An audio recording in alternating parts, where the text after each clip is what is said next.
So reading comp has not changed since June 07. You've got now 3 long passages, 2 short dual or comparative passages. Again, you have that average of 845 per passage, like you have 845 per game.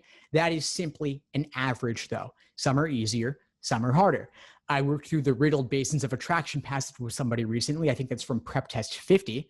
Super tough passage, 12, 13 minutes, no question about it. Same goes for this passage on the Big Bang Theory and the creation of the universe and the multiverse. Super hard passage, again, 12, 13 minutes, not simply 845. The idea is some are easier, some are harder. Don't time yourself on individual passages. And again, the order of difficulty is really hard to say. Passage 1's probably easier than passages 3 and 4, but other than that, I wouldn't obsess too much over it. But for a top score for 160, 165 plus, I would typically recommend attempting all 4 passages, just like I would all 4 games. Topics: humanities, science, social science, law and politics. You could go ahead, it's fine. Yeah, so humanities, you've got some, next slide, if you don't mind. So you've got, I've broken down some typical or common topics for these passage categories. You're gonna have one on each of humanities, law, natural science, and social science. At least one of those 4 will also be on minorities or women. And so just be aware of that going in. And humanities, objectivism versus subjectivism is, I think, one of the most repeated passages, topics on the LSAT. It'll take a variety of different forms, but I've seen this come up again and again and again. So if you're not comfortable with those concepts, look them up, go on Wikipedia. If you encounter a passage that gives you trouble, and if you get a general sense of what it was about, look it up, get comfortable with it, because it very well could come up again. I actually have a list of reading comp passages, topics that repeated multiple times. This first one, objectivism and subjectivism in general, has come up several different times. Get a good sense of what that's about if you don't like it, because it could very well repeat. So prior knowledge could help, it could hurt, but either way, I would suggest you not go beyond the passage in terms of content, but you can still use your general knowledge from the past to help you better understand what you're reading and to better bucket it. You could go on, Joel. Thanks. Okay, so yeah, so it's just I'm just listing some other common topics. You'll notice I mentioned dinosaur extinction there in the natural science category. Of course, you see several logical reasoning questions on that as well. So make sure you're comfortable with your dinosaur extinction. And again, the reason these topics come up in both LR and reading comp is really because they're not meant to generate an emotional response. So for example, I mentioned passages on minorities and women on the reading comp.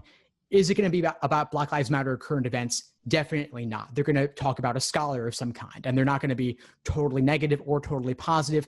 The tone will typically be something like qualified approval or modified or moderate skepticism. Yes, being a humanities major can definitely help. And obviously law passages, some folks don't like the law passages. I get it, because they're more academic in nature, but try to get interested in these, because after all, you do want to go to law school. And I get why you wouldn't like natural science, but again, it's not really about the topic. It's much more about your evaluation of the way they go about presenting the information.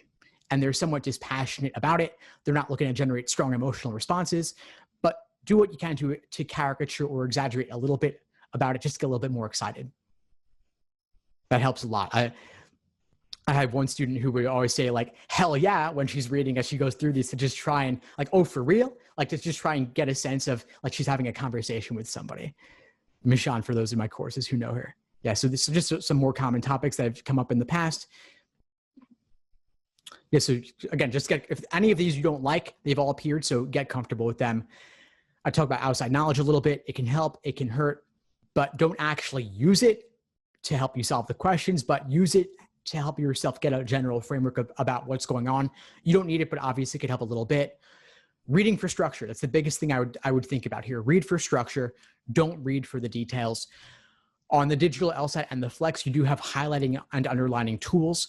They're not the most precise. They're not the most useful. I wouldn't rely on them. I would certainly test them out beforehand to make sure you're comfortable with how they function and their limitations. I find the most reliable thing is to make markings, minimal ones, on your scratch paper to the side and stick with that.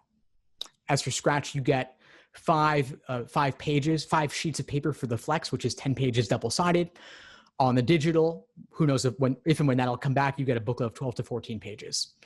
And they don't specify the size of the paper. So those who are legally minded might want to try using legal sized paper, 8.5 by 14 rather than 8.5 by 11, up to the proctor's discretion, but people have successfully used it.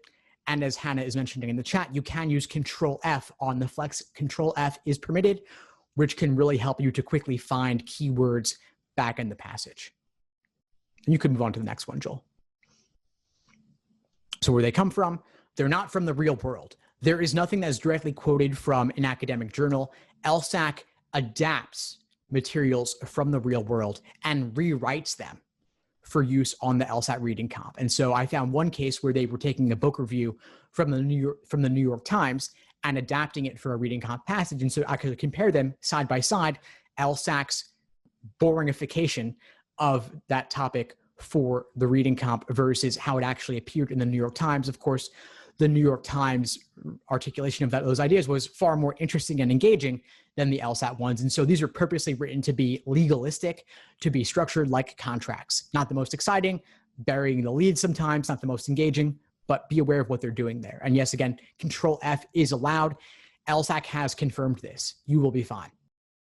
Thanks for tuning into the show. Please subscribe if you haven't done so already to be notified of new episodes as I release them. And feel free to reach out if you need anything at all as you move forward with your prep. I'm happy to help however I can. In the meantime, I'll wish you all the best and take care.